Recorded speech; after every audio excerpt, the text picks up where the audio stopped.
How to play Roblox on Windows 7. And this very quick video, I'm going to show you how you can still play Roblox if you're still running with an older version of Windows, which is Windows 7. So the very first thing that you want to have to do, since you're not able to directly download Roblox from any types of browser you're using on your Windows, all you have to do here is to update your system, just a little bit of an update with the Windows 7 system. So the very first is head straight into this website. That's going to be catalog.update.microsoft.com. You will automatically be redirected here. Next is from the box right here. All I have to do is to look for and search for this key right here, which is going to be the KB4534310, and click on search.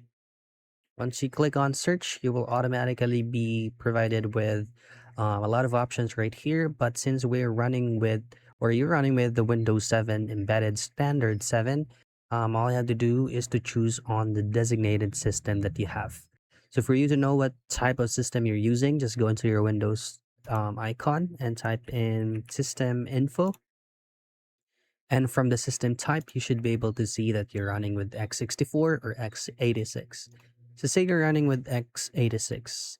You have to choose on this link right here that has x86 based, and then it's going to be a different size of storage that you're going to be using.